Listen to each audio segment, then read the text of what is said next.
All right, troops, welcome to the Action Leap. My name is Owen. So we got a good show for you tonight. We're going to be talking all about The Running Man and basically saying why it's awesome and people need to talk about it more. So before we continue, I will bring in the team. First off, we will start off with J-Man. How are you?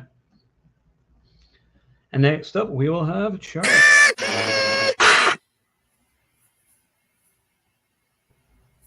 Hello. Hello. What's happening? That's a weird sound effect. Yeah, it's like gears turning. So next up, we have Steven.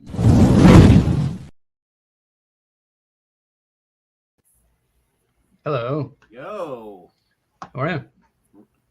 We're talking Running Man. I'm always good. Yeah, it can't be bad, yeah.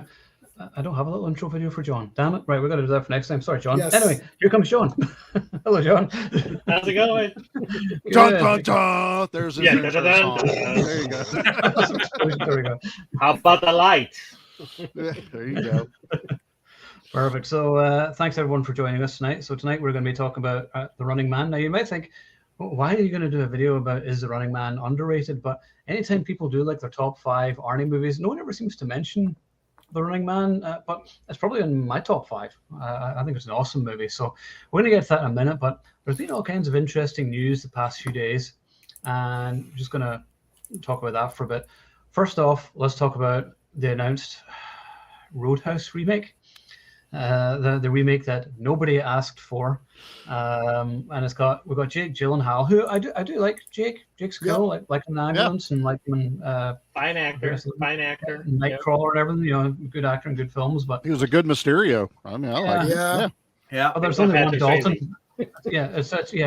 There's one Dalton and it's Patrick Swayze. And like the movie is 80s classic. Making it Right. now, it's a terrible idea. Because it's going to be all PC, like you were saying, John. You know, like nobody's going to say I used to fuck guys like you in prison, and that's like the best line in it. There'll be no throat ripping in it, I imagine, because it'll probably be PG-13. Don't say that. That's even worse. No, that means no boobs, man. Come I know. on. Yeah, I mean that's the thing. I mean the original Roadhouse had loads of boobs, No loads strip of clubs. nudity and sex, and Are there going to be violence. bikini clubs?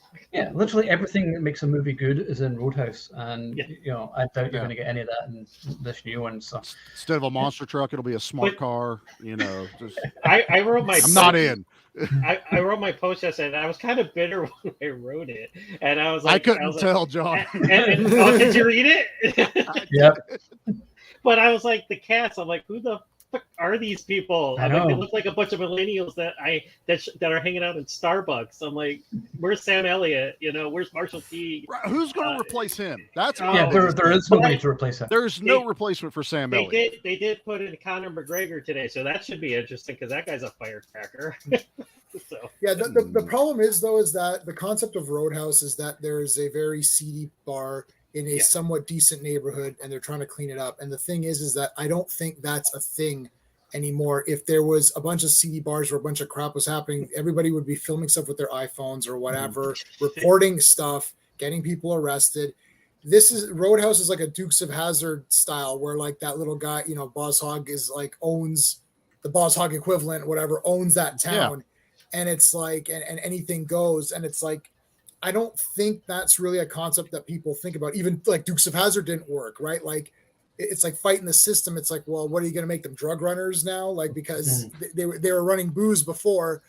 It just feels different. They're not quite meth cookers, you know. Right, It doesn't like quite translate the same. Right, because that would be your rebellious, you know, because in Canada it's legal, so it's like or the Canada I think is legal and booze is fine, right? So it's like, Yeah. I don't know, like what is this movie going to be about, and can you really beat people up without any consequences? Like I believe that if guys are getting beat up and this guy owns the town, he's going to use the legal system to get you booted, arrested, and gone. This isn't the It'll be This is- videoed, and it'll be it'll be like videoed. Roadhouse 3, I'm offended.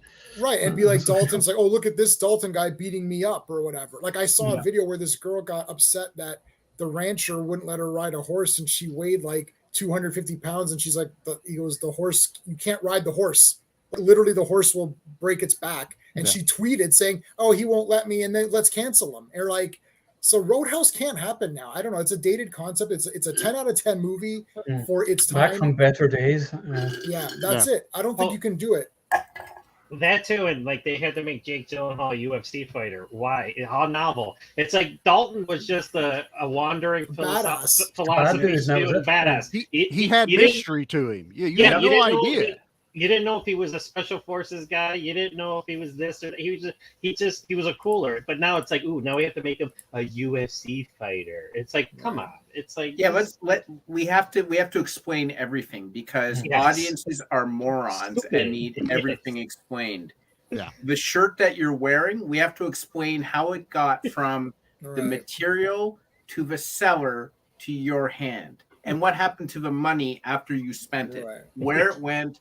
Did it end up at the treasury? Like, now there's nothing where I am made to think for and piece No together mystery. anymore. Everything is just spoon fed to me. And then we're like, why is everyone a moron? Well, if you treat people like morons, you're going to be morons. Yeah. Right. Stop treating people like morons. But the mystery of it is part of it. They're not getting it. They just know the name Roadhouse.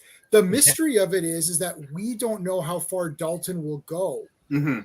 and what will push him.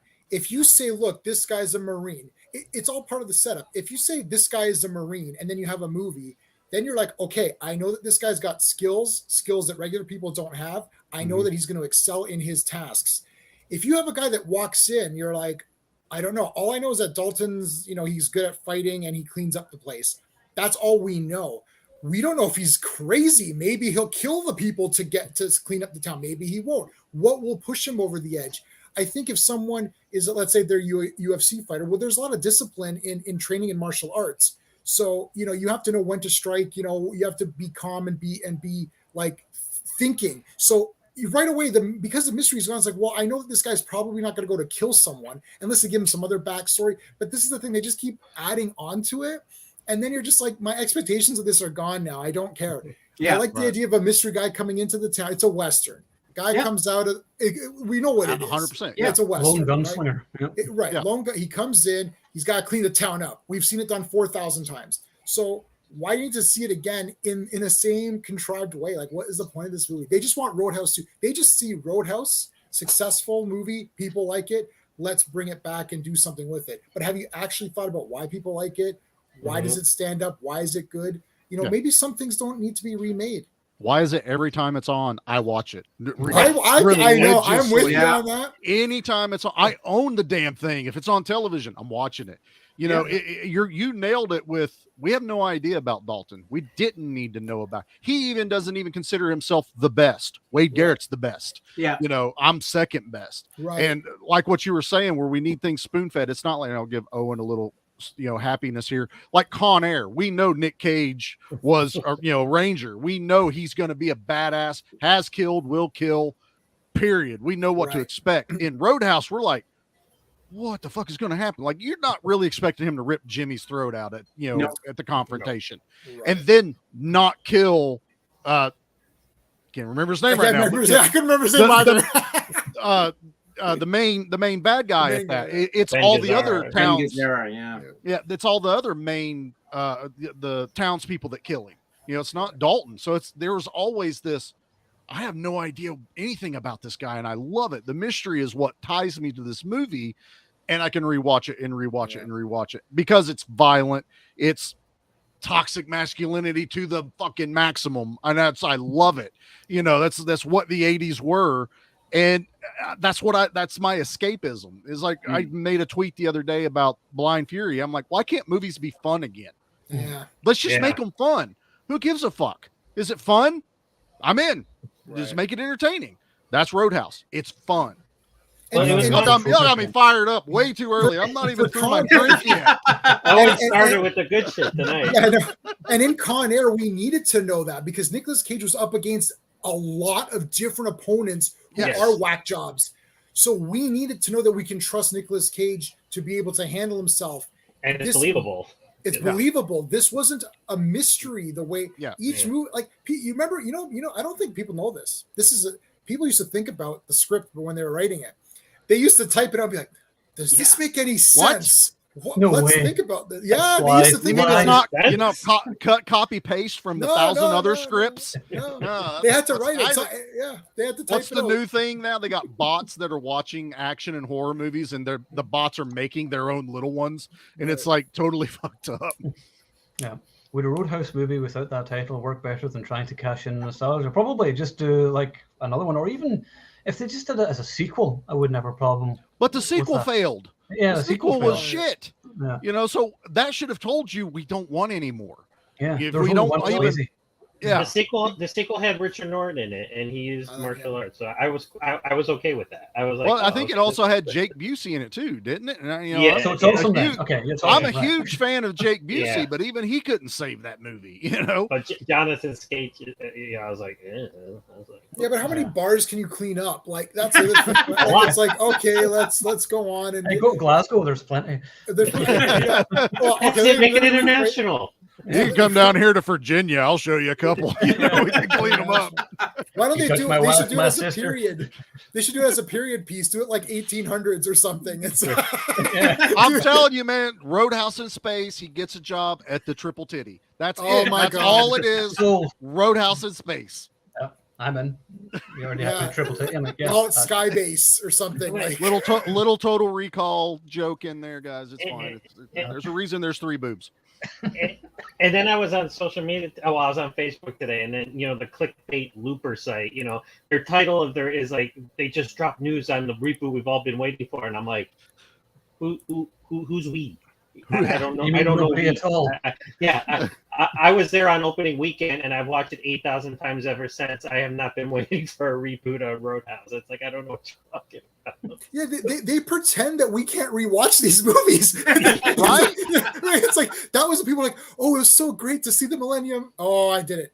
It was so great to see the Millennium Falcon. Let's just get out of the way. 12 minutes in. It's so great to see the Star Millennium Wars. Falcon. There Star it is. Wars. Done. Let's Return of the Jedi, Empire Strikes Back. Just get it out of the way. No, but it's like it was. People were telling me it was so great to see the Millennium Falcon. I saw it last week. I've rewatched these movies 100 times. I watched it yesterday. It's on Yeah, my I- shelf. Yeah, I It's don't right need to- here. I don't need to see it again. I already saw it. It's like, I'll go get Roadhouse right now and yeah, show I have you. it on That's Blu-ray. I don't right need here. I don't there. need another one. Yeah. But it's like they're urinating on Patrick Swayze's grave with this. Yeah. It's like what? Yeah. I mean, come on. It's like Well, it's called He's Dead Now. We don't have to worry about offering him to make him old. We don't have to worry about what's he going to feel like. We don't have Swayze. We need someone new. Give me a new story in a movie. Yeah. Don't even That's why call it they're- like what the comment said. Don't call it Roadhouse. Just give me Yeah. another story. That's like Indiana Jones. As soon as Harrison Ford passes away, Disney's going to be like, right, we're going to cast somebody else. Do Yeah. a young version. It's going to happen. They're going to do it in the 5th one. Just watch. Yeah. It's passing the torch. He's going to die. There's going to be a new Indy. They messed. I mean, we could do a whole stream on how they messed that up. But I watched a couple of videos that I didn't agree with, but then now I've agreed with more, which is they needed to continue it on like James Bond every couple of years. Indiana Jones in a new adventure, and because they didn't do that with Harrison Ford, it's over. Yeah. Like it should have just ended with Last Crusade, then and that's it.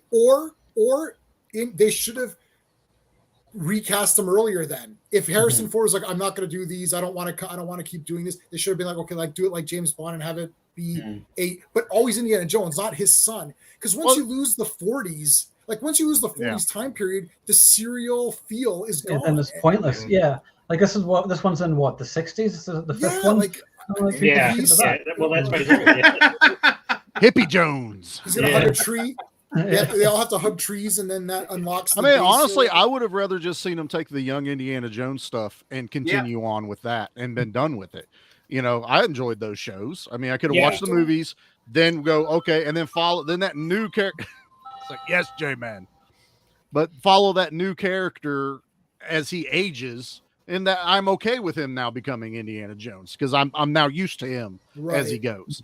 But nah, they've screwed it up. He's going to die. We're going to try and get a new one, and then they're going to screw.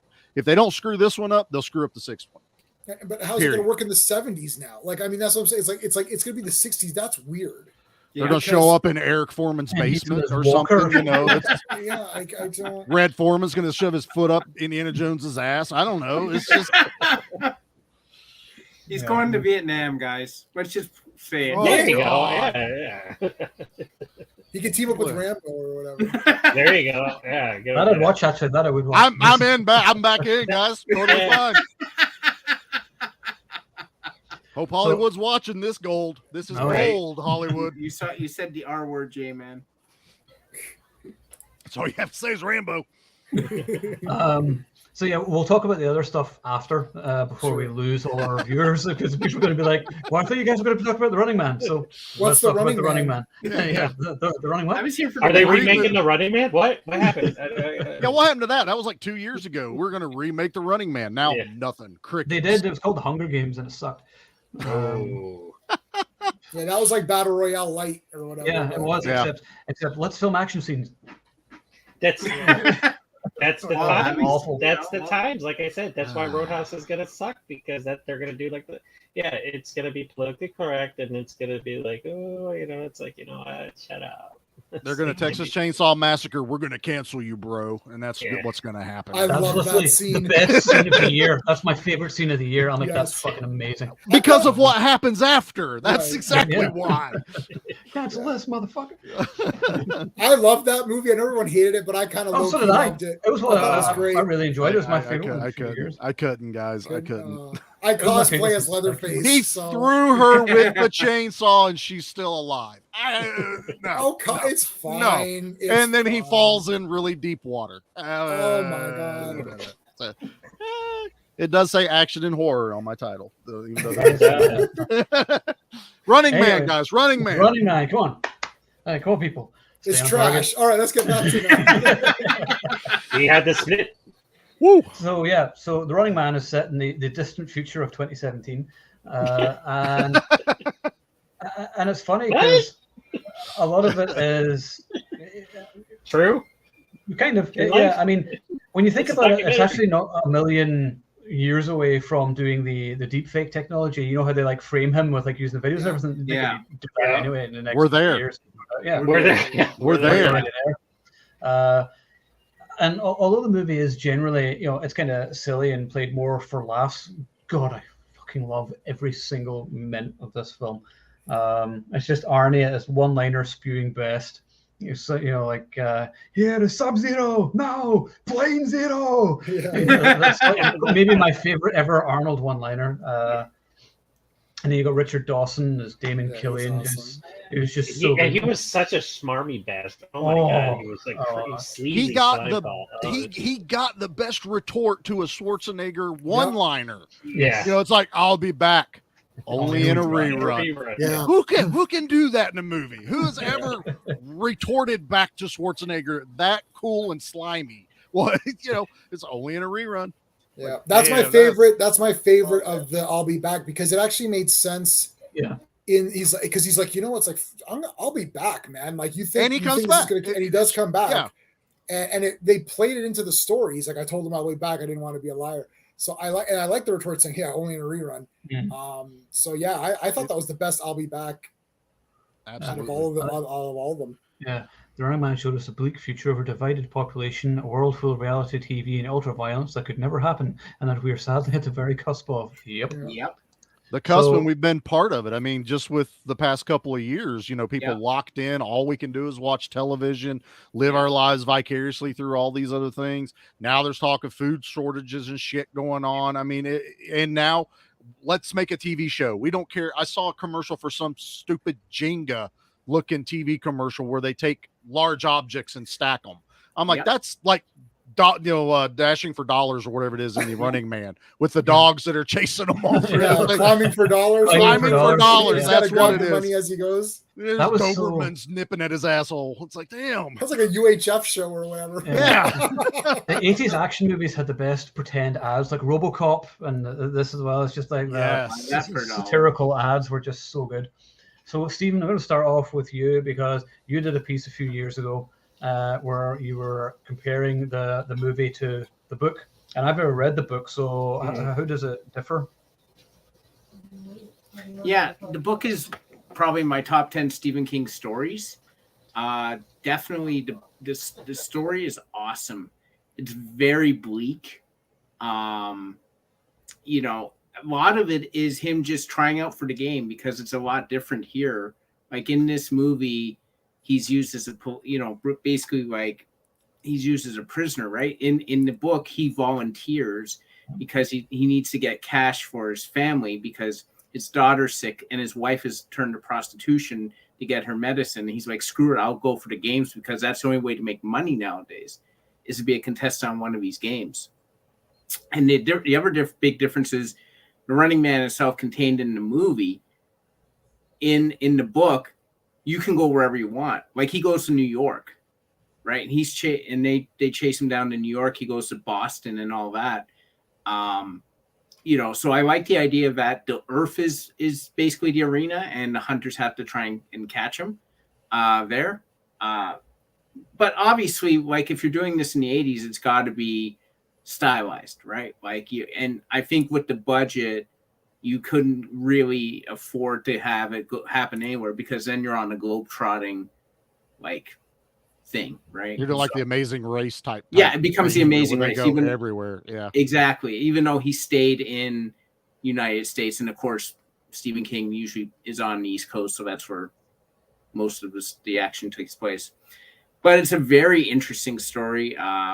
Like Ben Richards is very different. They obviously made him Schwarzenegger-ized in the movie, and you have to do that. But in this one, he's like in the story, he's not like jacked up like Arnold. He's just a guy, and he's very smart, and he has no regard for authority at all. Like he makes fun of him through the entire process. He has to send. Part of the condition is you have to send in videos every day. You have to send in videos where you are, and then he realizes like, oh shit, they can actually track me through the postmarks, right? So he has to figure out a way to send it without it being postmarked, right? It's a lot more of a thriller, not a straight action thing, even though it has an incredibly explosive ending on a helicopter. But it does not end, happily ever after. Let's just put it that way. It doesn't fit Stephen King. Yeah. It's basically like it's satisfying, but it's not a happily ever after. When you guys were talking about the great lines, my favorite line, and Jamie, it used to be, I hope you made room for my fist because I'm going to ram through your stomach. Goddamn spine. But now watching again, I love the line where Maria Conchito Alonso's like, I should have kept my mouth shut and we'd be in Hawaii right now. And he's like, I had the shirt, but you fucked it up. I had the perfect shirt. I think I'm going to throw up. Go ahead. It wouldn't show up in this shirt. Yeah.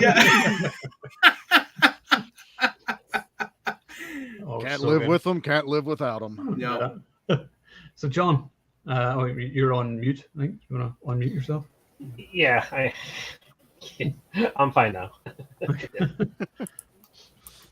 So watching it the other day, like this is like I think this is Arnold Schwarzenegger's like one-liner movie. I mean, I forgot how many one-liners he had in the movie. What happened to Buzzsaw? He had to split. How about the light? And you're just talking about the shirt. And then like she's on the bench. And he's because I'm going to say bleed. And it's just Arnold Schwarzenegger at his most sarcastic and and I just forgot how funny it was, because like I said before, I hadn't seen it for a couple years. So yeah, I was like, and then like, and I love Jesse Ventura's workout show, which is him running. It's women working out, but then he runs to the camera. He's like, he runs across the screen. It's great.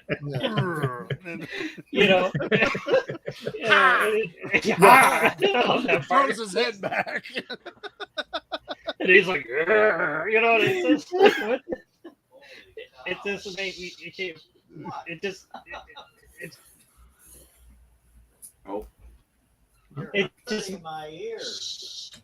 It just made me laugh, and it was just it was just one of his more sarcastic movies, you know. And plus, I love the fact that you got the Running Man part in the first half of it, and then you get a firefight at the end. You know, then you break out the machine guns. You know, because it's like, what's an Arnold Schwarzenegger movie without him blasting away people? You know, with an HK machine pistol. You know, it's like.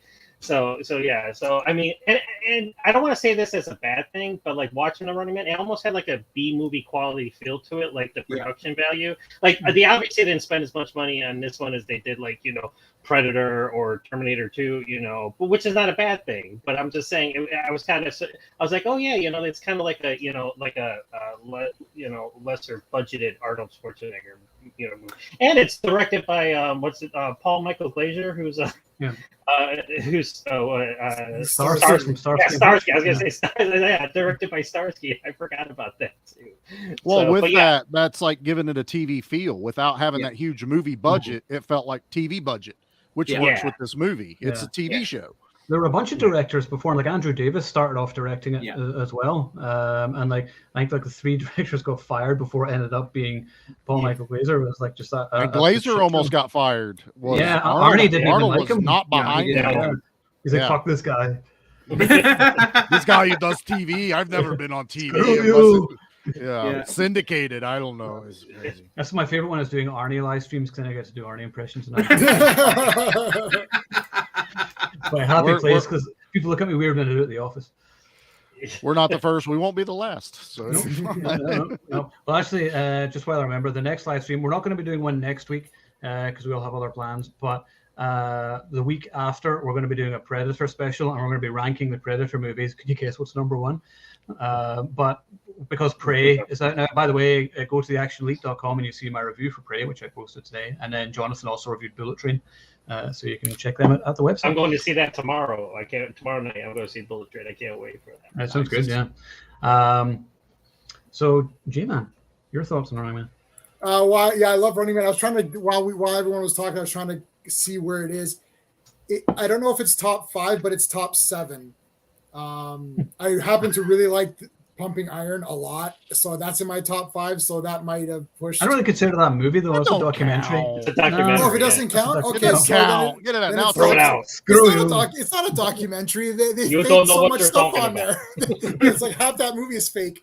But no, I love Running Man. I have a friend whose name is Ben Richardson. And when he first introduced us, I was like, holy shit, it's the Butcher of Bakersfield. and I'm like, it's Richards, not Richardson. But I'm like, it's close enough. I'm calling you the Butcher. I love I do love the way that they, frame them and all that. There's a couple of movieisms.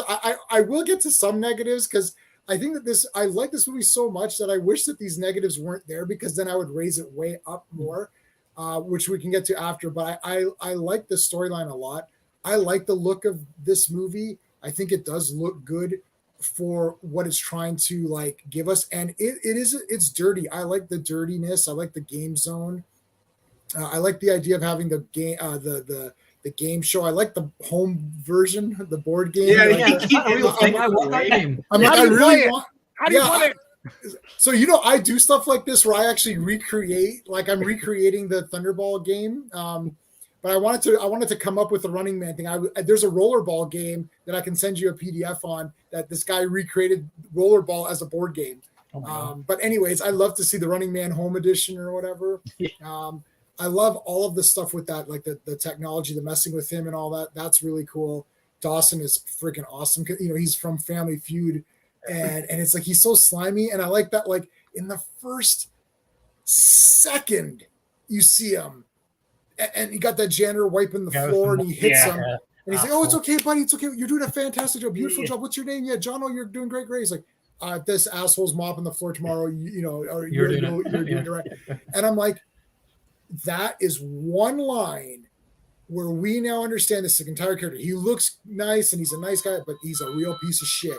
And because he's such a dick to just that one janitor who's obviously did it by accident, what kind of villain you're dealing with. So there's many villains. There's Society as the villain. There's Dawson's the villain. There's the actual gladiators, like the stalkers, who are the villains. There's actually a lot of villains. And there's a lot of plot elements to fight, because you can't fix the world. So the government or the whatever is going to win in the end somehow, but like trying to break the signal, it's almost like They Live. It's an insurmountable task. You can't actually win. So all we care about, bringing it down to street level, where it's like, okay, Schwarzenegger's got to survive this, which is kind of cool. And if he can bring down the game, sure. My feeling is that once that game show is brought down, someone else comes in with another game show and changes it all back. Like, I don't think they really win. It's like almost like They Live. He takes the satellite down, but the aliens must have something backed up. Maybe, I don't know. I like that. I kind of like that idea a lot. So yeah, but we can get to some. I do have criticisms of it, which I think if they weren't there, this movie would be like way up higher. But anyways, yeah. So I love the movie. I think it's great. So it's in my top 6 now. Pumping Iron doesn't count as a. As he wears the shirt too, I'm just now noticing. I know. I love Pumping. I've watched this 4 times in one day once. Really? I thought I'd ever seen it once years ago. I don't remember anything about it. I've seen it one time. Oh my god! Oh my god! What's going on here, guys? Everything that Schwarzenegger says in this movie is absolutely hilarious. I cry laughing. Everything when he's eating breakfast with Lou Ferrigno and he's like pretending to shake, he's like, "Thank you." And he's like trying to, and he's like, "You come here to try to throw me off my game," and I'm like, it's so funny. Anyway. Lou, it's too. Not now. Not yeah, yet. Lou, you're not ready. Not ready. 2 or 3 years, you're ready. It is because you know what I did? I called my mom and told her I already won. Can you believe it? I already told her I won. It's like, what is he doing? It's so funny. Anyways. Oh yeah. That deserves a revisit. Also, his own documentary. He goes and takes a nap during his own documentary. Right? Schwarzenegger is gold in this. But yeah, like J-Man's absolutely right. Like, and I love the stalkers. Like when Professor Toru Tanaka, be a professor. No one can tell me that. No, he's not. He's not a professor. That's just his character name, and he tells everyone it's professor. Yeah. Who's gonna check credentials? Like, screw it. He's a professor now. We don't care. But like when he gets killed, and his toupee was like, but like when he gets killed, everyone is like, "Oh, we have to have a moment for silence." I'm like, "Did you see this guy? He was trying to kill these people with like a razor blade, and he had like ice puck bombs. Like, what the hell? Why are you crying for this guy?" Right. But everyone's like, "Oh, moment of silence for this." I'm like, this guy's a wacko. He should be in prison. What the hell kind of society are we talking about here? I'm pretty fucked up. I don't want to get too off track, but there's plenty of people that have police reports against them that are major sports players that still have fans wearing their jerseys. So it can happen. Yeah. This is the thing though. This is I mean, if the American gladiators could have killed people, we would have been, praising Laser and Blazer and Gazer and all this other stuff as they killed people. Prancer and Dancer. Sable, all that. It's just to get the people the people distracted and give them someone to cheer for. Right. That's really all it is. So, let's give a moment of silence. They're letting the people pick the killers of the people that are out there as contestants. Right. Down to a little old lady. Right. And the funny part is when they're doing it, she's like, "Oh, I don't know." I was like, "I love that." It's like, "What are you doing?" Ooh, I love how it's like she's so cuddly. The swearing old lady who is you had that thing in there's like in Total Recall, she's like, "Fuck you, you asshole," and then she's like, "He's one mean motherfucker." He's one mean motherfucker. Oh God. Yeah, I get to choose whoever I want, and that's Ben Richards. Yeah. And I love when they show like the reactions of the crowds watch it because it's so cheesy. They're all like, yeah. And it's like the worst thing ever. And they're shocked and crying when the stalkers die. But I just want to know. I want to know at what part of the movie did Killian be like, this was a mistake, because he knows I picked the wrong person to put on this show. I think at the moment he wasn't able to sway Richards to his side because even if everything went completely tits up, it was ratings. The ratings were skyrocketing. He didn't give a shit about anything else. Yes, yeah, the number one fan or whatever. Yeah. It's like, give me a kiss. I love the Dawson thing. You know, he still had to get the kiss in there on this. I mean, I love all that. It's just sleaze. Ugh, it's like slimy. Like, perfect, There's though. nothing unbelievable about him though. You're just like, he's a total like game show host, which he was in real life. Yeah. Wasn't he? Right. Yeah, He was just so perfect though. He's like pretty much what you imagine game show hosts are really like, where they're actually really just evil turds in real life. Like, and then Schwarzenegger should have known that, even like, because he did it because he was going to put his friends in it. He's like, he should have known that he was going to put them on anyways. Oh, look, oops, what did I just do? It's like, they're still contestants. It's like, well, what a shock. It's like, I think it's more. It would be more of they'd send them without him, and he knew it'd be better if I go down with them. I guess so. Yeah. Okay, that's a good point. Yes, that's a good point. Yeah. I've seen this a time or two. It's fine. Well, to me, it's not underrated at all. So when Owen mentioned it, I was like, like what? People said what? It's like, but I get what Owen's saying. It's not like a lot of people's top. It's not talked about as much because the problem way is like Commando and Terminator or such, like they're just elevated to another stratosphere. It's like they are. And like The Running Man to us is a classic movie, but it's like I want to say maybe not as mainstream as Commando and Terminator, you know, and those type of movies, and that's why people don't talk about it as much as those movies, you know. Well, what is? Yeah, go ahead, Jason. I was going to say Predator, Total Recall. Yes. You know, the Conans, the Terminators. Yeah. Like, you know, Commando. I mean, like, and then if you even do True Lies, like people really like some of those new. So it's like there's just so many. True Lies is a classic. Fantastic. It's like Running Man gets lost a little bit. I like it because of the comic book feel, right? But you know, one of the things to remember about the Running Man, and I don't think they did it on purpose, it just happened, was Commando. We remember Matrix. We remember, Vernon Wells as the bad guy. Predator. We were obviously remember the Predator, but you remember Dutch. You remember all this. Yeah. The Running Man. What does everyone remember? The fucking stalkers. They're the ones that really kind of steal the spotlight. Yeah. Well, and Killian too, but they actually kind of steal the spotlight. And when I watched this for the first time, when my dad's like, "Okay, you can start watching R-rated," but he still was like, I guess tame, not a lot of nudity. You know, he didn't give a shit about language and gore as long as it wasn't the Predator jokes. But Running Man was my second Arnold movie I watched after Conan the Destroyer. So I grew up watching Running Man all the time. It was an R-rated American Gladiators because I watched it right about the time American Gladiators came out. I watched that too, yeah. Yeah, I mean, everything I knew, even professional wrestling, you know, watching that stuff, I'm watching an R-rated version where people die and everything that I love to watch. So this movie struck me at the right time, where I have always loved Running Man. I've let my son watch it. It was one of the first ones I let him do. I'm like, this is amazing. This is what I love. And I hold it. It's probably in my top 5 of Arnold's. That's still a hard list to really nail down. Yeah. Like, I don't know. That is really hard. It changes all the time. Like you watch one, you're like, oh yeah, I forgot how good this was. Yeah. We did Eraser, and we're all sitting here going, damn, this is a really freaking good ass movie. Where do I rank this one now? It's a top 10, but when you're talking top 5, is Junior considered underrated? I have never seen Junior. I have it on DVD, but I've never watched it. I've watched it one time. Well, and I don't think I hated it. But, you know, I also didn't hate Twins. Twins is funny. But if I'm ranking Arnold movies, I'm ranking action Arnold movies. Yeah. You know, I'm ranking them that way. And even like the comedy, like I would consider Red Heat possibly his best comedy-ish movie.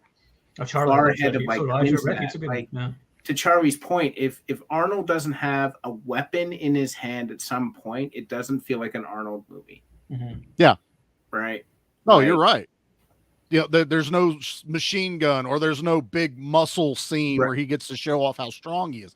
He's what I coined as, you know, the Greek god era of the action heroes. You know, him and Stallone and Dolph and all these guys before it went to the everymans. Which, like you were talking about, the original Running Man was an everyman. You know, it was just he was fit. That was about as much as it ever got to in the book. And everybody, you heard that right. Stephen King created the Running Man. It's just under a different name. If you look it up, Richard Bachman. But no, to me, the Running Man is just, I will always hold it in high regard. And it's also because of the stalkers. It's also all the one-liners, all the characters surrounding him. There's nothing I hate about this movie. Yeah. There, you can tear it apart. Like J-Man said, there's small criticisms here and there. Why is the uplink only maybe 100 yards from the headquarters of the rebel base, that are looking for it? Yeah. I'm like that was kind of like, I think what they were trying to play with that the underground is bigger. Like how you're talking about in the book where he goes across the United States. Yeah. We're supposed to believe they went really, really far, but instead they're basically in the basement, Right. because they attack the studio immediately. Let's change our shirt, grab some guns. That's one of the things. It's a movieism. There's too many conveniences. It's convenient. They conveniently ask for Sub-Zero when they're in Sub-Zero's area. It's right. Like, okay, well, and then how did you know that? Like, what if Sub-Zero killed them? That would have been a 10-minute Running Man episode. It's like Schwarzenegger has to continue on for it to be an episode on TV. Like, it can't be live. It would have to be pre-taped because if Sub-Zero killed him, then the Running Man's show's over and your ratings are right back where they were, not down, not up. Right. But so it's like little things like that where it's just like, ooh. But I mean, I don't know. They could have done the whole biker gang thing that pushed them into the game space as hurting them to the different game areas. Right. Yeah. Right. Now, yes, it makes the movie a little bit longer, or you have to eliminate a few other things here and there. But I kind of like more like when Dynamo shows up. He's not really in a game area. Yeah, you can feel travel. Like he's everywhere. They're in the junkyard up the hill. That fit better. But yeah, it's convenient to end up in Sub-Zero's place. It's convenient to end up where Buzzsaw, has the upper hand with everything in the one caged area. But it's a movieism, and when I'm watching this movie, I don't give a shit about all that. I'm just like, Sub-Zero, he cuts a gong in half with a hockey stick. I'm in. I'm in.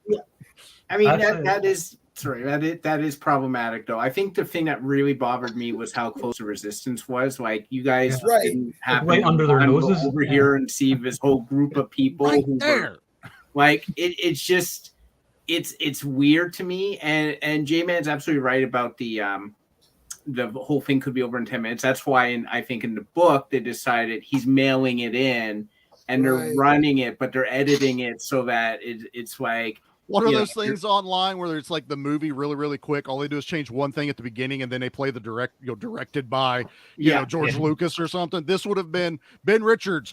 I command you to kill everyone in the food riot. Okay. Movie over. Directed by whatever his name was. I'll be honest with you. How'd they get the footage outside when they right? It's like little things. Who was recording it? There's like the lady screaming on the outside of the helicopter. Yeah, like they're seeing the shots we're seeing. I love the idea that they've edited the comm footage. It should have just been the comm footage where it's like, oh, kill these people, I don't care, and then he shoots them, and they could have faked his voice. But as opposed to here's an angle outside the helicopter where he's flying it, and you're like, well, how do we know that that's him? It's like little things like that. You're like, it didn't bother me before until now. Well, for this, I was critically doing it. I was doing my space thing, so I'm critically analyzing it. Oh, we know. Like this is the J-Man loose on this one. Yeah, it's like, I honestly feel like this is why The Running Man probably, if you want something closer to the book, needed to be a television show, because you could go first episode, he goes through the game stuff. Second episode, he's on the run. Fights a stalker each episode. Yeah. That would have been awesome. Awesome. And then we the wouldn't have hunters got Arnold, though. It would have had to been, an everyman that can do it, so you're not going to get the star power. But I like the concept of that. I think a new stalker each week, just let the people vote. Yeah, and then that's here's your list of stalkers. You vote for who shows up in the next episode. You can actually have people text in and text who the stalkers are in each episode. That would have been in the 80s. It would have been 1-900 stalkers, and that's what we would have called in. Mom, why is there $1,000 bill on the phone bill? I love Sub-Zero, Mom. Yeah, Sub-Zero. He's not playing Zero. What's next week? Playing Zero. I guess on the helicopter though, on the helicopter, I was just transfixed with how bad the aerial footage on the outside looked. Like when you're in a car, in the TV show, you're in a car and you can tell that it's fake. They just have like I was transfixed. I was like, wow, that looks really bad. All they were missing was the Star Trek "Let's all lean." Let's all go this way. But I love the fight scene in the helicopter, though. I mean, I do love that whole close quarter scene. Plus that dude in the face with his elbow. I'm like, damn. And then he's hanging out, and I do like that angle of it where he's like hanging out of the helicopter. Looked pretty cool. But yeah, where you're talking, everything else was just like, yep, they're on a gimbal and they're just moving the set. There's like 10 guys outside spinning it and shaking it. There was an extra cameraman on, like filming everything. That's what I'm saying. He was like outside the windscreen. He's hanging out. That's how we got that other. He's like, can you move to the left now? I gotta shoot the chat. This movie also has one of the best exploding heads ever when the guys. Yes. Oh, yes. Yes. And they're all Every yelling movie at is him. It's like exploding if everybody's yelling at me to stop running because my head's exploding, I'm gonna be like, I'm gonna stop running. Yeah, I'll probably Right. stop. Yeah, I'm gonna stop. That poor guy gets the worst end of things in movies all the time. Like Arnold, he's the one that gets his arm cut off in Commando. Bad guy. He's always a bad guy. I think Steven Seagal stabbed him 257 times already. At least. But every time I see him now, I'm always, it's Chico. There's Chico. I gotta say about the helicopter. Yelling The helicopter scene, which I love the re-edit, like where he's angry. Yeah. Think about this for a second. He's so angry. He's so excited to kill these innocent people that he's willing to beat up his teammates in order to kill them.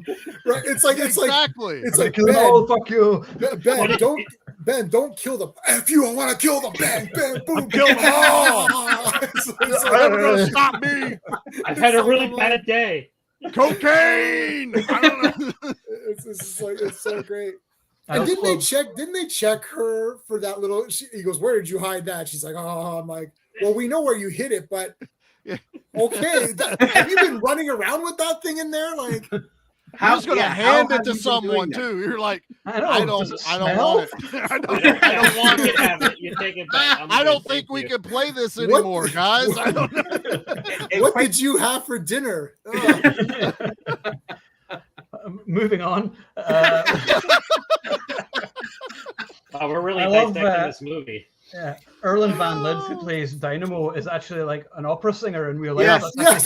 Singing. And I love the singing as he comes on. I'm just like, what the fuck is this? This is brilliant. Dynamo. Everything. Dynamo might be my favorite because he's just so ludicrous. Right up to the Christmas tree. The Christmas tree outside. Will you light right? Like the fact that he dies like he's in his underwear inexplicably when he dies. Why front? And it's like you can predict the water. There's gonna be water. It's like who's gonna hit the tree? He's like, got kicked into Jimmy hard, man. That's all it was. And he's the only one who Schwarzenegger doesn't kill. Right. Yep. Right. Well, they and had to have her kill somebody. One who freaks out on the actual thing. He ends up upside down. He's like, Jesus Christ, cut, go to commercial. I don't want to look bad. I will not kill an innocent man, or an injured man or whatever he says. He wasn't innocent, but I like that question. We should answer who our favorite stalkers are. Let's do that. First favorite. Who's your favorite stalker? So I like Dynamo. I think Fireball. Jim Brown was pretty good as well. I love his death as well. But Buzzsaw has a chainsaw and has the most awful death ever. It's cut right in the dick with the chainsaw. Yeah. So you have to split. Yeah, you have to split. So I don't know. I'm going to say Dynamo. I love the fact that he sings. I just think that's amazing. So I'm going to go with that. J-Man, who's your favorite stalker? Man, Dynamo's cool because of electricity. Yeah. I love chainsaws. I cosplay as Tex as Leatherface. But I think Fireball because I like Jim Brown's hair. Yeah. I like that he flies. I like that he was relaxed and drinking while watching his friends do other stuff, and then he's like, "Man, are you like Yeah, I'll do it. I guess I gotta. Damn it. It's like, all right, fine. It's like, Fireball, please report to the. Does Jesse count as Captain Freedom? Because Yeah. Hell yeah. They have the fake fight. It's a fake fight, but it's an awesome fight. Yeah, and Captain Freedom has the He-Man figure armor. Yeah. And I was just thinking, like, you know how you would snap it off and you'd always lose the chest piece guaranteed. Always break. Yeah. And I'm like, oh man, he's like a He-Man toy. So it's between, I don't know, but Fireball. Oh, it's tough. I think Fireball because of his hair. You're like the old Jim lady. Brown You're is like, I awesome. don't know which one to pick. I know. Yeah. Ben Richards. Yeah, He's so cuddly. I don't know. No, it's the guy. Remember, he couldn't decide. He goes, "My kids have their favorites. I don't know." And Yeah, he's like, pick "How a about both?" favorite. Yeah. No, I'll say Fireball, man, because like Jim Brown's awesome, and last season's Losers. Yeah. That was the best, man. That was a great line. Oh, no. So, Stephen, who's your favorite stalker? Oh, it's Dynamo. I just the singing. I can't do it. Like as soon as he starts singing opera, I'm like crying. Yeah. This is it. You slice a gong in half. That's cool. You have a chainsaw. That's cool. Jim Brown is walking around with his shirt half open through the entire movie. Yeah, come on. Cool. But the man is singing opera while he's electrocuting things. Like, I'm done. He's got firing laser bolts and singing. I mean, it's brilliant. Dynamo is too fat. Like, Of course, Emperor Palpatine likes the electricity guy. Of course he does. We already got the Star Wars thing out of the way. I can make that. It's just going to be a given. Just accept The Force Awakens. Charlie. The Force is tired. Charlie, who's your favorite stalker? Mine's always God, if it's almost always a tie. It's Buzzsaw and Sub-Zero. I have such a hard time picking between the two of them. Buzzsaw's badass. He's got a motorcycle that the chainsaw attaches to, like Machete's minigun in the movie. He also has two tiny chainsaws holstered on his legs.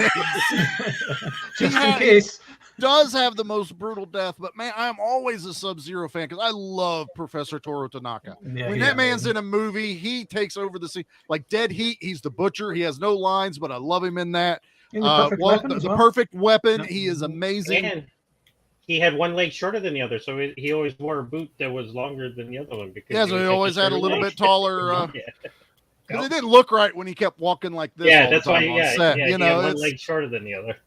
So, gun to my head, it's Sub-Zero. He cuts a gong in half. He's like basically our first stalker too. So you're like, what are we in for? And you see him. He's also in the commercial, and I think it's Dynamo with the energy drink that Damien's pimping that they're watching on television. Yeah. It's Sub-Zero and somebody with like a flat top, but I'm pretty sure it's Dynamo. I couldn't make it out, but it's Sub-Zero. So I'm like, Sub-Zero is my favorite stalker. I think it was you. I think that in that commercial, it was footage from the movie that we'd just seen. So it's like, that was weird. But anyways, that was just me.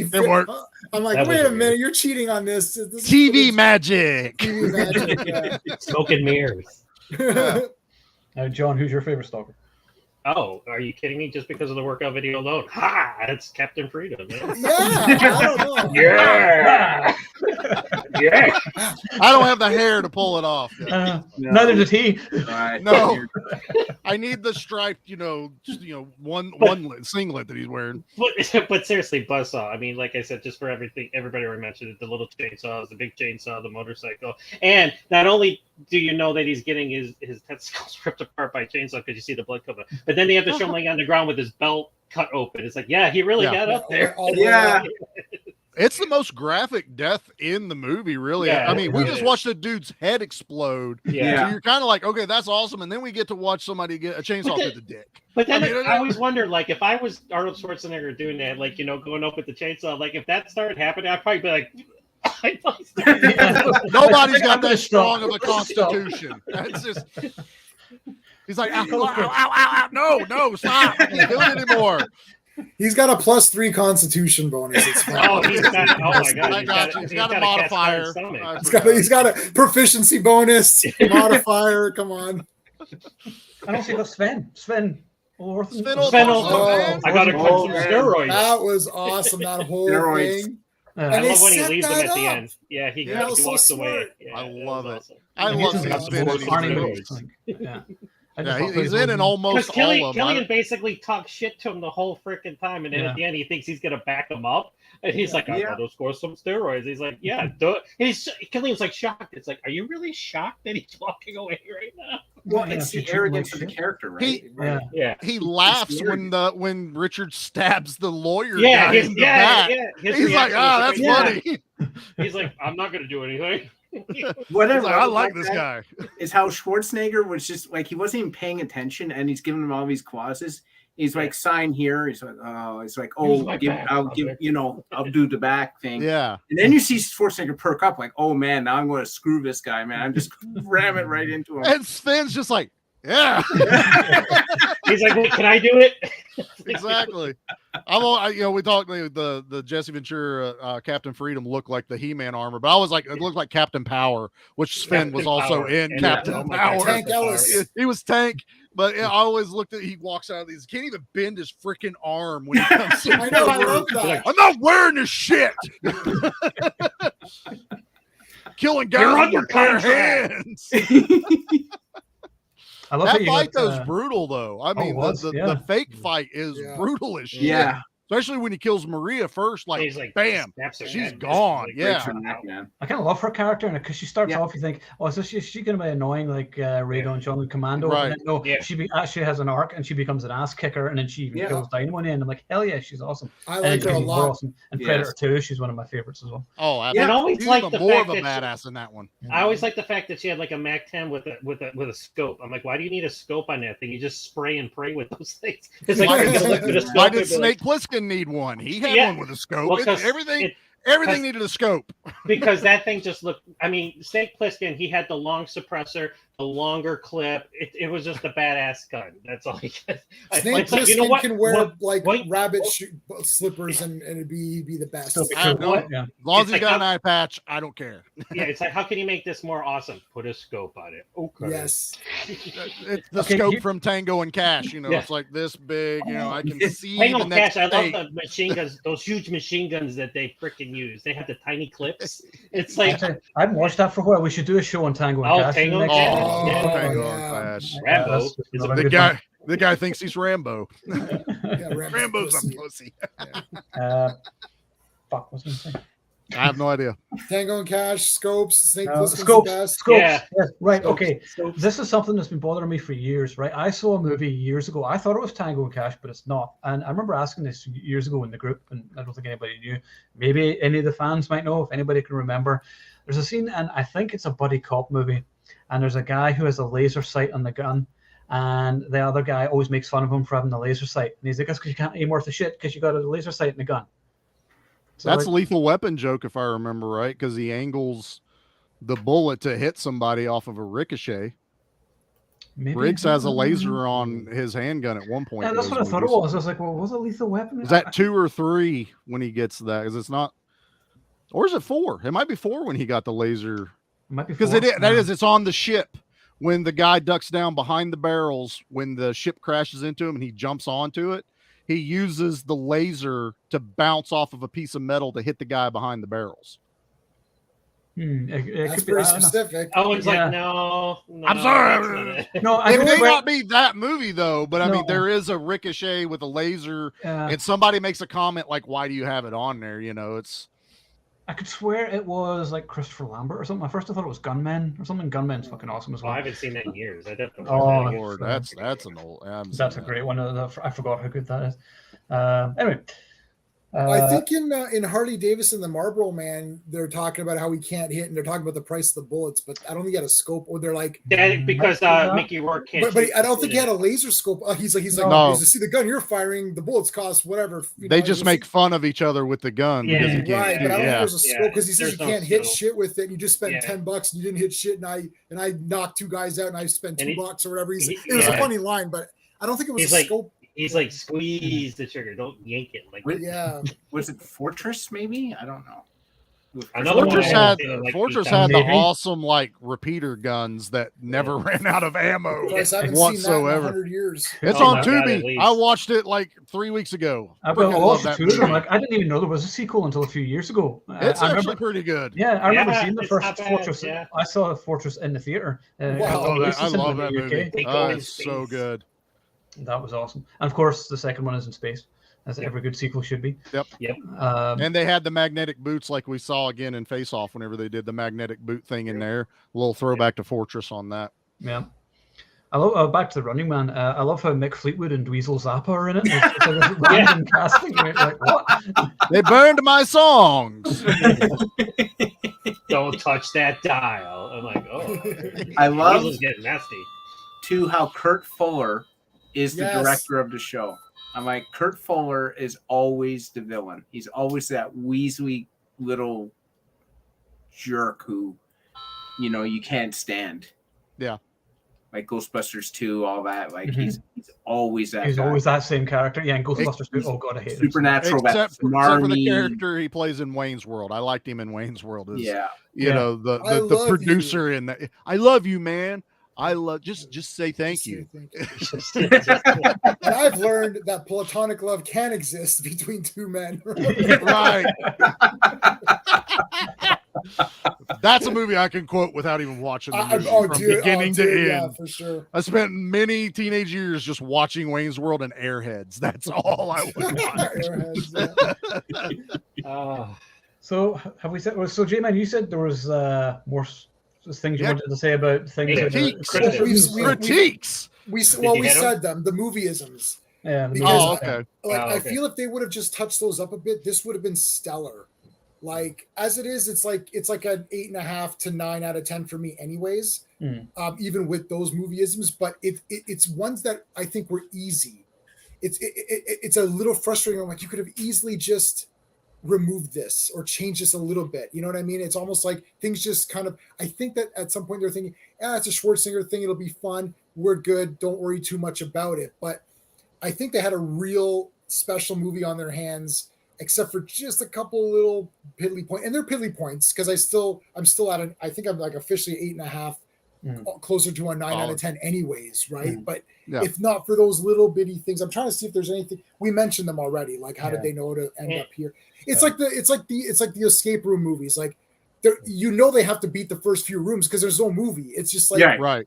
Yeah. So that was it. Never felt like it. It's Schwarzenegger, so he's going to win in the end. But even in the real world, you're like, why is this live when they know that they think that Sub-Zero is going to kill him? So they're upset that Sub-Zero dies, and it's like, yeah, but there'd be no movie if he didn't die or whatever, right? Like it's like it has to move on, right? But so then anyways, it's like then they still kind of play with that with the ending where they mess with the perception of the people. So it's like they kind of were dancing around this whole thing. They could have fixed it because they do it. It's like, oh, he killed him. He's dead. Right, exactly. Yeah. So there's it's just tiny little things. It's a movie thing. You can't. You in this case, I think you could have maybe gotten around. I'm trying to see if there's anything else. Yeah. Well, it's going to space for a second. It's perfectly paced.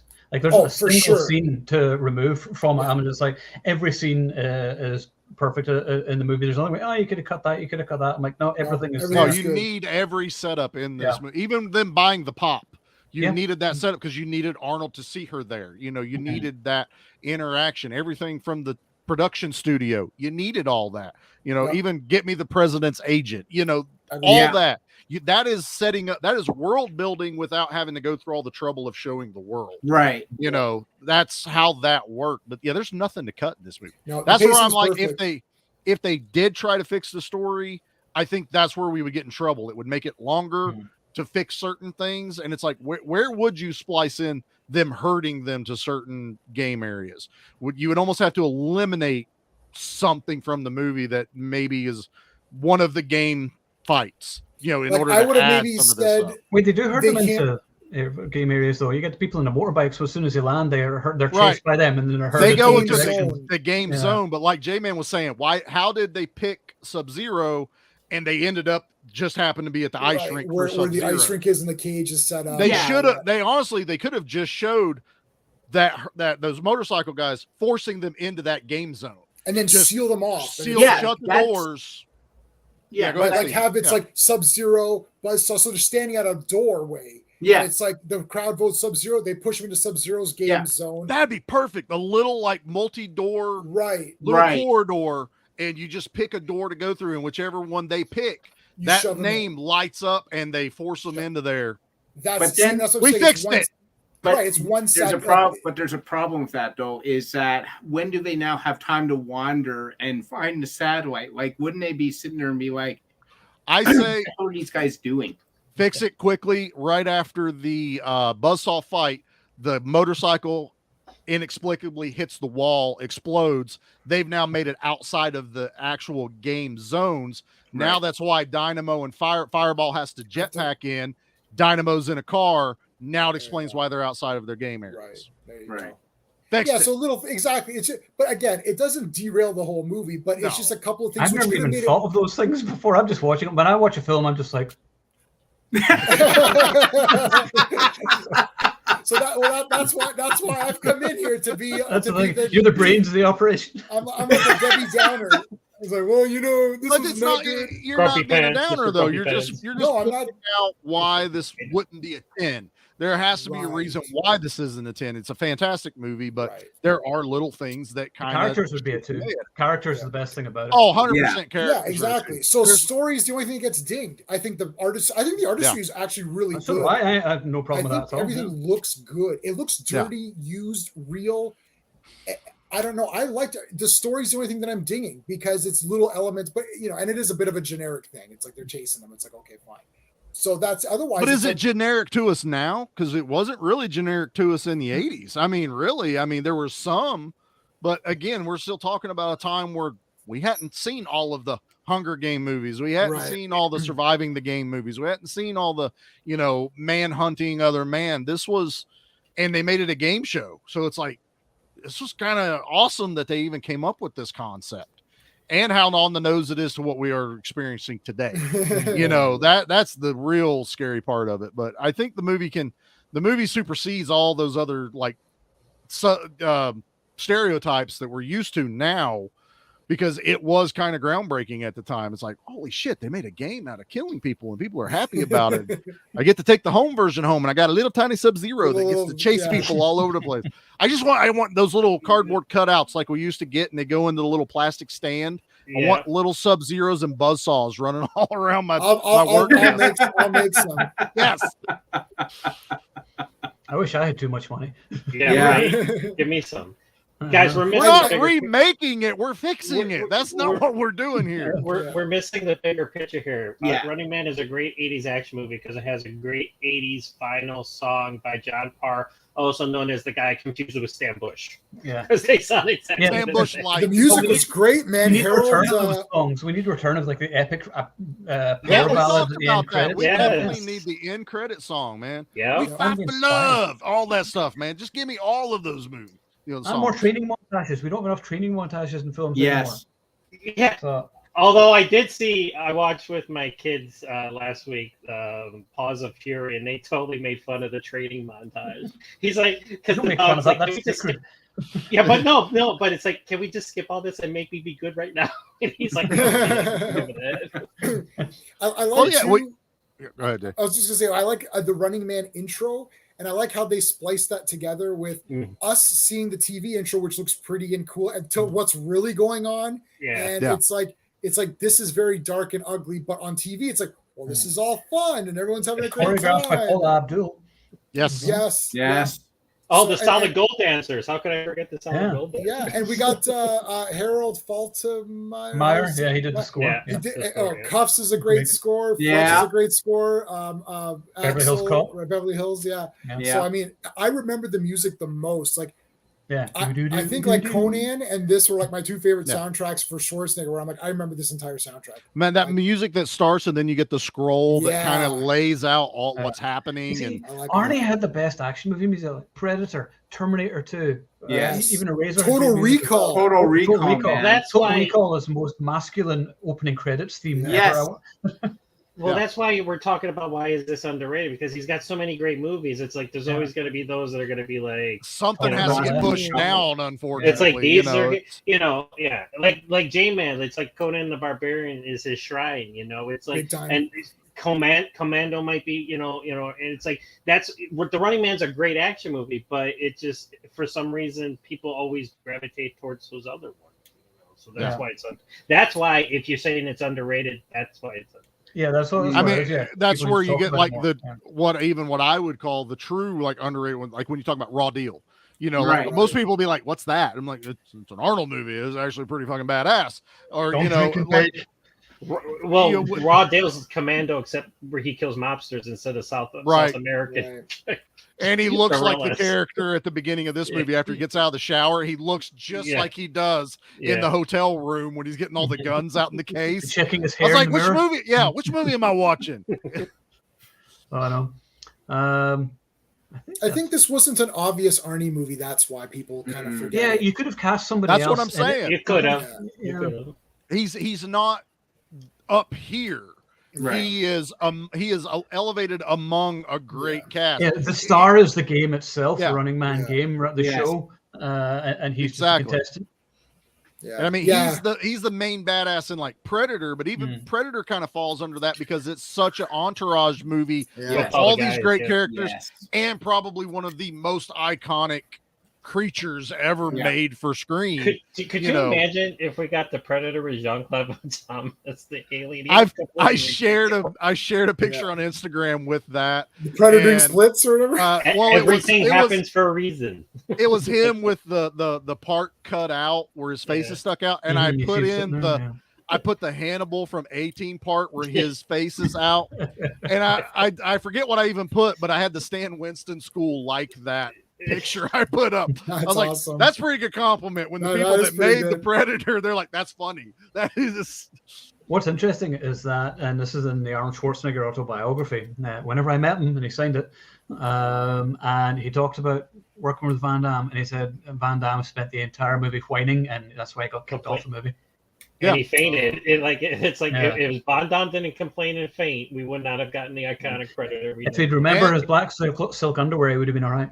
he's Yes. actually Take still the in the black movie silk though. underwear. Van Damme is in the movie though. Oh, Yeah. He's the suit actor they used for the chromatic part for the invisible Okay. Predator. They were still able to reuse some of that footage of him. So technically Van Damme still is in the Predator. Oh, we'll save Yeah, this for the Predator conversation. I was Yes. just sprinkling a little bit of teasing for the Yeah. next episode. That's going to be the next episode. So I think that's pretty much, is that everything anybody has to say on the Running Man? It's amazing. Yeah, it's there you awesome. go. And yeah, it is one of my favorite Arnold movies. So believe it or not, I actually watch it more than Predator. I've seen it more than Predator. I've seen it more than Predator. So Yeah. But like I said, I grew up with this. This was yeah. this was like my Arnold movie that Dad didn't have to be home for me to watch it either. Mhm. Dad collected Arnold movies. All that Dad had the Arnold part, those old solder VHS cabinets. We had one of those, and Dad had his side, and it was like Arnold and then some other action movies. And even Dad was smart enough to leave certain movies at a spot so he would know if I was watching the boob parts in movies. But Running Man, I could watch it anytime I wanted to, throw it in, and that's the movie I grew up watching all the time. Do like Terminator 1, Running Man, Total Recall. It's like the sci-fi trilogy or whatever. Yeah, It's, I mean, it really does. There's nothing. It covers all of the main elements of sci-fi right there. When you think about it, the action stars, the main ones, were almost at their best whenever they did sci-fi. Like you have Stallone doing like Demolition Man, you have Arnie doing like Predator, Terminator, Van Damme doing Time Cop. Yeah. So a lot of them, whenever they do sci-fi action is almost the best genre when you think about it. Yeah. Well, sci-fi Meshing them elevates together. Actually, Yeah, sci-fi means things can get a little bit more out there than say Rambo. Rambo has to be more realism. Commando, more realism. Sci-fi means, I can suspend some disbelief in this movie and believe all this stuff that's happening. So it elevates. Arnold is a robot. That means Arnold can get shot by bullets and lift a car and do all this cool shit, and I'm in for it because he's a robot. So that it just kind of elevates the movies when you can do sci-fi. Yeah. Yeah. Agreed. So moving on to a piece of news, which I'm sure nobody here will care about, but we will, so we'll talk about it anyway. But I am fascinated at the whole thing about I love it, man. the Batgirl thing Warner getting Brothers cancelled. is the screwed up studio ever. It's just like flush away everything because we don't have a fucking clue what we're doing. Well, that's what I said God. in my post. It's like, let's take a movie that all these people bled, sweat, and cried over, and just not show it. It's like, I gotta be honest with you. All these people who are like release the air cut, now you have to do hashtag release Batgirl. Oh yeah. But I don't think it's finished. There's nothing to release. It's just the pre-production. It's nearly finished, though. I mean, they said it was nearly finished. It's the post-production ever now. Yeah. I mean, but what does that mean now? Is that like 90% of the visual effects that they need for this? I mean, they're already at 90 million for this movie. Yeah, I mean, if they that says a lot when they go pull the plug. That means they were thinking of another 90 to 100 million needing to be invested, even in just promo. And it was going to just be an HBO release. This wasn't getting a theatrical from the start. So something got fucked up quick. Somebody saw a cut. Yeah, somebody saw a cut and went. Batman, for God's sakes.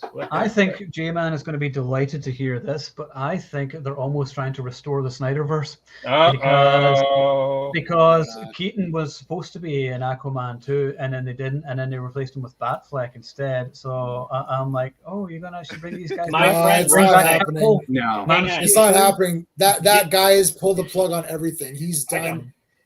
J-Man, he's done. My friend runs that campaign for Restore the Snyderverse and make the Batfleck movie, so that's why I kind of support him a little bit. But I've muted the hashtag Restore the Snyderverse, so I will never see any of it. Oh, lucky you! I got to do that. Well, he's my friend. I got to support him. You know what I do? But anyway, J-Man's our friend. Why can't we support him? Once Momoa broke and Ben Affleck was, oh my god, you should have seen was happier than a pig and shit. Oh my god, They have to do something though. Amber Heard's out. They have no one else to bring them to watch the movie except Momoa. So let's put Batfleck back in it. And I told him, I go, Gary, I go, he's gonna be in the movie for 2 minutes if that. It's like, There's the thing is, look, that entire thing is a failure. It doesn't matter the money it makes or the retweets. The fact of the matter is that where's Man of Steel 2? There's a Shazam 2. There's a Black Adam, which is based off of that. There's a Wonder Woman 2. There's a Wonder Woman 3. There's an Aquaman 2. There's a Suicide Squad 2. Yeah. There's a Everything Part 2, but no Man of Steel 2. Yeah, because why are they treating Superman so bad? Right, because Man of Steel is a nightmare and it's an awful movie. And then they had it was so garbage that they said, let's bring in Batman in the next one. Wait. Let's bring in Wonder Woman and Batman in the next one. Whoa. Let's bring Doomsday and Wonder Woman and Thing in the next one. And it still failed. And they're like, okay, hold on. The next one, let's bring all of Justice League back in the next one. It's like, guys, it's over. When your entire family cannot enjoy a Superman movie, you fucking failed. Yeah. That is it. I don't care what the reasoning is. If I can't take my entire family to sit down and watch a Superman movie, which is fantasy and fun and hope, and then they say, well, Superman's cheesy. What about Captain America? How come everyone's favorite MCU character, or one of them, is Captain America? Because he's a good Boy Scout who does the right thing and you cheer for him. Right. It works for Captain America. Mine's the Punisher. We always love Punisher. Punisher is great, of course. That's a totally different thing. No, but it's a disaster. No, but you're right though. I mean, you need that wholesome character. That's what Superman has always been. Right. And then they made him dirty. You know, and it's bad. Yeah. And then let's kill him. Right, and they killed him, and then the Justice League, he doesn't appear. It's like the Justice League is supposed to be everyone together fighting, not we're going to form them so that they can fight at the end for 5 minutes. It's like, no, I want the whole thing to be the Justice League, like Avengers. They had their movies, and then all the Avengers are together. It's a disaster. What was it comes through? Yeah. Well, it's because they were the only ones doing it, technically. Yeah. I mean, but the original Superman and like the Tim Burton Batman films are still classic, and they're still the best iterations of the characters. And I don't ever consider them DC movies. To me, they've always been Warner Brother movies. Yeah. Right. You know, the original '89 Batman and Superman. Yeah, well, there's canon Superman, but you know, they were always Warner Brothers. I never went DC Studios or DC Universe. Right. You know, now it's like that what Marvel has started, everything has to be universe now. Everything has to tie, and you know, like DC was the only one that really didn't screw up as bad as Marvel did when they sold all their properties to different studios. DC had the chance to keep all their main core characters together and they still couldn't do it. Exactly. Still couldn't do it.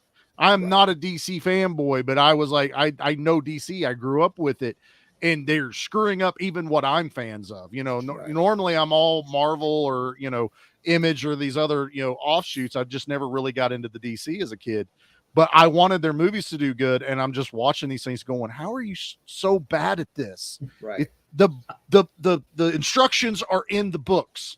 Pick up a damn book, read it, and put it on film. Yeah, why is it so hard? But why have we not got Green Lantern, Darkest Night or something like that? It's just something. Yeah. Restore the Rippaverse. Sorry, this is the most outrageous thing though, because Justice League was like when it was released the first time in theaters, it was nonsense. Everyone said it was disjointed. They just released it to make the money and get the budget back. This is literally pissing $90 million away. Yeah. This is unheard of. I was telling Jay, man, like when I was reading Bruce Campbell's first book, he talked about a completion bond that they had to agree with the investors. They're gonna have to pay the money. That they would finish the film and release it so that the investors had a chance to make their money back. This is literally the studio saying, we don't even want to put any more money into this. We don't even care if we recoup 1 cent of the $90 million. Because they'd rather lose 90 than 190 or 290. Right. That's who knows what's in some of these contracts for people of what percentages they get of any revenue that's made after the movie's released. Look, that's a huge thing that's going on now ever since the Black Widow debacle that happened because of streaming. Who knows what these behind door deals are costing studios. So it's like, okay, 90 million, we're out, but I'm not going to lose 290 million. Right. Also, we're not going to be the laughing stock. Right. The movie's garbage. Let's face the facts. Superhero movies are kind of getting you ready for that little bit of a down dip. Yeah. They have already there. They're already there. I was about to say that. Well, they are, but as far as when they can start making the movies, production starts well ahead of everything. But now they're realizing like, oh shit, Thor: Love and Thunder may not make $1 billion. Oh shit, like all these I mean, they're realizing that the gold rush has peaked, and now they need to start bringing in these lower budgets and digging a little bit deeper, and then not keep going with TV shows that end up getting canceled. Like I just read today that the CW's done with all of their DC stuff. The Flash is canceled. Dude, it was halfway. Terrible anyway. I got tired of him crying in every freaking episode. Yeah, so I wasn't literally every episode of the Flash. I'm still watching Flash. Let's just watch it today, caught up. Yeah. Every episode is them telling him how Flash is wrong, but not giving a solution. It's like, okay, where's the Bible? Like, where's the Bible of, okay, Flash should not be made fun of or looked down upon. Right. He is the he should be elevated. He should be elevated. It's like bringing a new character in. Flash elevates them by helping them achieve their greatness, not by them coming in saying, "Oh, I'm smarter than you." No. And why does he have to fight a speedster every other episode or something? Like, there's tons of villains. There are, but I mean, there for the first few seasons, it was like same with Green Arrow. How many freaking archers are running around here? Where's some of the other bad guys I want? Because they were just using Batman villains for Green Arrow. They don't have a direction. And this Batgirl, what is who voted for Batgirl? Where's Nightwing? Yeah. Batman's your number one guy. If you have to say, okay, now that we're done with Batman movies, we've made too many. Let's pick someone else. Oh, I got an idea. How about Batgirl? No, how about the next person in line is Robin, Dick Grayson? Which is what everyone wanted after the Nolan movies. When the Nolan movies ended he ended with Dick Grayson getting the thing, it didn't have to be that universe. It just said, we fucking want Robin now. We want Robin going in the Nightwing. Give us Jason Todd. Anything, just give it to us. A live action Red Hood would have been it's one of the better animated Batman movies, when you're talking about. Give me that live action. None of this. I don't want the Batgirl TV show was failing so bad. Why did you think it needed to be a movie? And I know it's not the same one. Oh, there's Pete. DC is still king of superhero animation. Yeah, the animations are very good. 100%. I will back that up because Marvel tried that stupid comic-mation or whatever they called it. Where it was like comic books, but it's a motion comic. Motion comics. I couldn't watch them. I was like, I can't do this. I'm okay with those. Like the DC ones, my biggest bitch with the DC ones. that might damn it. Where's But- my Batmite movie? My only complaint with the DC animated ones is I got to be fucking careful what my kids watch. You know, they'll turn that on and you know it's Batman and Poison Ivy getting on or Catwoman getting it on. This is the you other know, thing too. Like, what is your target audience? Yeah. Which is a That's the bad thing. word to say now. Yeah, Disney's you're not allowed to target have a audience is- demographic anymore. Yeah. Right. yeah. And the thing is, it's like you have to lean into your characters. Marvel was successful because it leaned into the characters to start with. And it did that because it sold off the popular ones. You didn't have Spider-Man, you didn't have X-Men. Those are your money makers. Who you left with? Iron Man and Captain America. Who people thought Captain America was cheesy and no one knew who Iron Man was. Right. So here's who you're left with. You're like, okay, let's lean into it. Let's do Captain America World War II. That's when it's set. Let's do it from there. And lean into the character. Bring that character to life. People are like, wow, this is so great. And let the character sell the franchise. What they've done now is that they're like, this is too big. We need to quickly get a pie chart together to get every demographic. Do you think women who are 70 will like this movie? I don't know. We'll put something in there to make it work. It's like, guys, like not everyone's gonna like this movie. Yeah, The real real wheel that they're going off of is Twitter. Who's Right. liking and who's retweeting this? They're not even real That's who people we anyway. need to go. They're bots. But yeah, they're not spending the money because They're they'll not do spending it money. and they'll be like, why did it fail? Oh, you guys didn't like it and you hate women or you hate this demographic Yeah.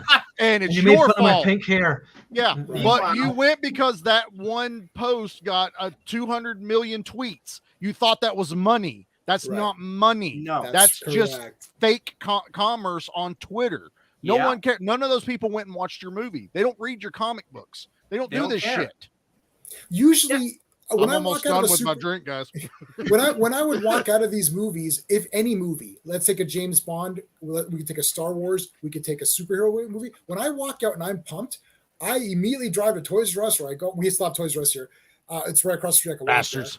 I could walk to Toys R Us. So I would walk over to Toys R Us, or I'd come home, pull out comics, and I'd get all pumped up. Like, okay, let's see what's on Amazon. Is there any cool figures coming out? Any Marvel Legends? Any Star Wars toys? That's what used to happen. Now you watch, you're like, oh, that was not good. And then I do my little space review, and I'm like, yeah, it's 5 out of 10. And then we move Or on. we've already seen the Or- 1,000 toys and it spoiled everything for the movie because they're trying to get those Yeah, I toy know. dollars out. Time for a refill. Thanks, Ben. Yeah, I do need a time for a refill. Keaton is there. I mean, Yeah. I do too. Look, I'm That's not why going I to was deny intrigued that I by him, want to yeah. see Keaton in the suit again Would because be I nice. love Keaton. He was a fantastic Vulture in the Spider-Man Yeah. verse. Oh, yeah. Everything else, he's like Great been Batman, yeah. sprinkled in all these. He is the Batman as far as I'm Yeah, concerned. he started you it know all. that Batman 89 is it for me as far as Batman. I love the Christopher Nolan movies. I can find fun in all of the other movies, but Batman 1989 is my Batman Still movie. has the best Period. superhero theme aside from Superman.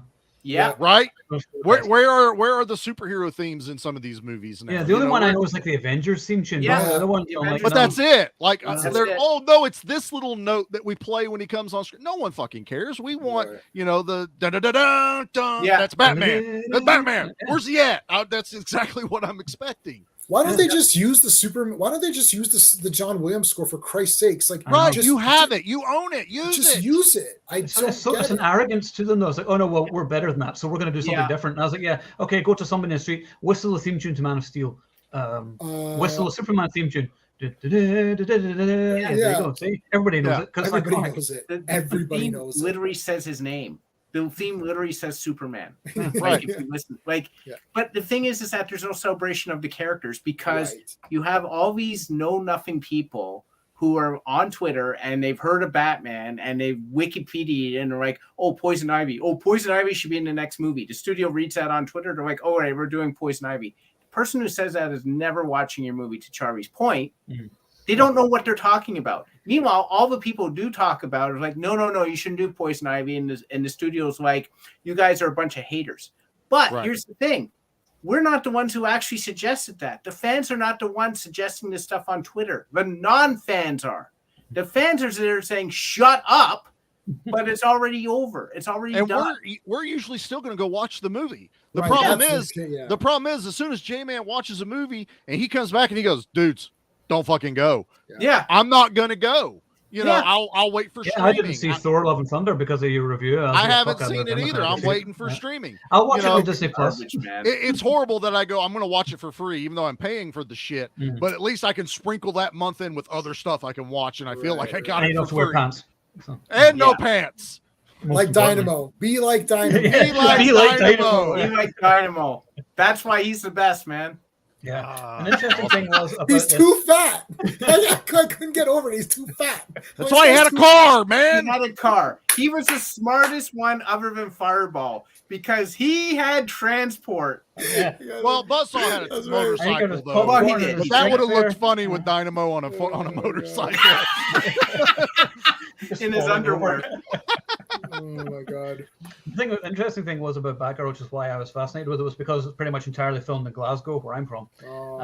And they made a deal with the council, and the council, I think, was the council going to pay them a grant of £150,000 for filming there, but now they're not going to do it because they're not going to release the film. Because we're supposed to bring a tourism into Scotland and be like, this is where Right. Batgirl was filmed, but now that's not going to happen. So we'll go, fuck you, you've not delivered on the promise, so you're not getting the money. So that's going to turn into a shit show. But I mean, to them, that's a drop in the bucket. Right. That benefited Glasgow, and then they got a bunch of tax credits, which they still get the claim. That's the other thing we got to realize here. It's now a loss. They technically won't lose money. This is a write-off. Yeah, now. it's a tax write-down or something. It's a they said? tax thing. So now it's like, oops, we misused 90 million, but we're just going to write it off now, and it actually benefits them at the end of the year. Like So, who? but go ahead. No, who asked for Batgirl? Okay, when you watch go Civil, on. when you watch Civil War, and then you saw Black Panther in Civil War, and you're like, oh man, this guy's pretty cool. Yeah, it's like, do we get Wakanda? I was like, Well, I holy wonder shit. if- Yeah. Right. I wonder if he'll get a movie. That'd be really cool. And they see the buzz. And it's like, oh, this guy's really popular. Let's make a movie of him. You don't start with, let's start with Batgirl. It's like, why not start with Dick Grayson then? Everyone knows Robin. More people are more interested in Robin or Nightwing. It's like, well, we need to have a female be the hero. Representation. Did Or- they even tell us what Batgirl this was? Right, exactly. People are so confused. People ask me because I'm the comic guy at my work, and they're like, Yeah. "Why is Batman fighting Superman?" It's like, don't talk to me about this movie. It's like, just don't watch it. It's like, Even I don't know why you're watching it. Nobody knows why. No one and it's knows like, why. oh, they're Writers making a don't know why. Batgirl movie. Is it going to be Yvonne Craig? I'm like, well, no, she's like 80, so it's not going to be her. But like, it's like, oh, is that her? I'm like, I don't care. No, I'm Is it not going to be talking- Alicia Silverstone as Alfred's dear. niece? Oh, that dear was the God, worst. yeah, I know. She was brutal. I mean, But they released anyways. Batman and Robin, and they're not releasing this. I mean, can this really be worse than Batman and Robin? I mean, Everyone chill. Batman and Robin is a product of Batman Forever, which Yeah. everything that was cheesy and bad, all the negatives about Batman Forever got amplified. That's what they always do. I can't wait for the Batman Part 2, where it'll be a black screen and you won't see anything, and they'll be like, "This was dark and gritty." I'm like, I didn't see anything. It's like, I know I didn't see It was anything in the dark. first one. it was so dark. It was an audio book. There wasn't. We didn't even film anything. With a dirty old man muttering over. Will he solve the case in this one? No, he'll No. lose even more. The thing is, Val He won't Kilmer's even Batman show up was in better this because one he till actually halfway solved the through. riddles in And Batman. even- Yeah, he was a detective in the Batman Forever. It So in worked. the next one, he won't show up till halfway through. Yeah. He'll stand in the corner and stare at the wall for like an hour, and we'll just watch him. And then, like, the movie will end, and the villain would have done everything, and Batman would have been told by his next door neighbor what he could have done to stop the villain, but he didn't because he was too busy staring. You want to blow me away on a sequel? Give me Clayface. You do give All I've been me. wanting is Clayface. Yeah, I said that in my give review. me. Yeah. It doesn't have to be the Batman animated series monster, No. but give Yes, me it does. Clayface character. Well, I would love that, but I mean, where they're trying to set it in Yeah, more of a And realistic. Deathstroke. I want to they see won't do it. Deathstroke as well properly. We haven't had him done properly. Yeah, yet. we had a great teaser with him in those movies, and now it's Yeah, gone. Joe Manganiello. You know, I was like, oh hell yeah! And then He was Gareth perfect Evans was Deathstroke. going to be directing. The guy who did the Raid movies was going to be making a Deathstroke movie. Yeah. It didn't happen. I'm like, That- why they did won't- that not happen? Clayface won't happen because it's too fantasy. Yeah, it is. I know it It has won't. to I be would dark and love gritty it. and real. Yeah, and Deathstroke won't happen because Deathstroke is too formidable for Batman in his third year of Batman. This Yes. is why they have to we need to stop old man Batman and Yeah. day two Batman. Like if they said, J-Man, what do you want in Batman? I want the normal goddamn Gentleman Batman. Ghost or nothing. Yes, Yeah. Oh, I love Gentleman Ghost. Heck yeah. I That would be love Gentleman awesome. Ghost. No, I want Batman year 7 or Yeah. 8 maybe or whatever. I don't want old man Batman where now he's disgruntled and hates everybody and burns them with the he burns. Where does he get that? It's I a don't cattle know. product. It's like I don't want that stupidityness, and I don't want you to. Oh, it's his first day on the job. It's like, well, are the cops? Is it their first day on the job? Because why don't they know anything? It's like it's not their. It's not Commissioner Gordon's first year. Anyways, it's like stop all this. Just give me proper Batman, normal. Like that's it. Yeah. From Stop recasting him. I mean, if you want to give me old Batman, then I want Batman Beyond style Batman. I want old Michael. I want old Michael Keaton training a new Batman. Terry McGinnis. Yeah, exactly. That if you're going to go that route, give me that. How many years does Batman have to be Batman before he realizes he has to stop the villain? I know. I don't get this, man. I don't get. He's a ninja. When he puts the costume on, he's a ninja. He shouldn't put the costume on and then learn. Because then people are like, oh, I saw Batman last year. He couldn't swing over. But see, that's what Nolan did right, though. Yeah, Nolan was like training and everything. but he showed the training, but he also was like, Batman knew he had to stop the villain. Ra's al Ghul, I'm not going to kill you, but I ain't going to save you either, bitch. And bust out the back of the train. But it was, he knew that he couldn't just let things keep going. Right. He kept the Joker alive, which we all knew that was going to happen, and unfortunately they couldn't continue that. Right.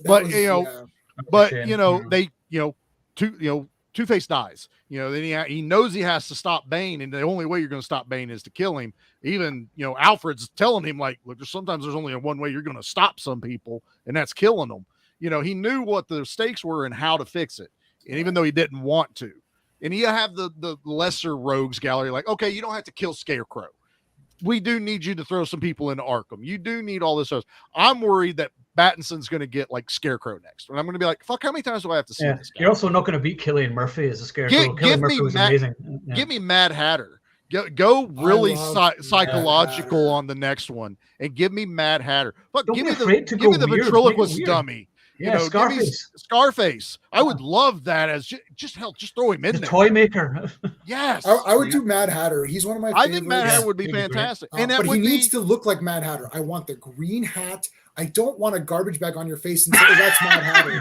Yeah, I was not a fan of how they did that. Bag over him or something. It's like I want to be able to identify, because what am I supposed to do with this? After I watch the Batman, I go read comics. I'm like, this is Calendar Man.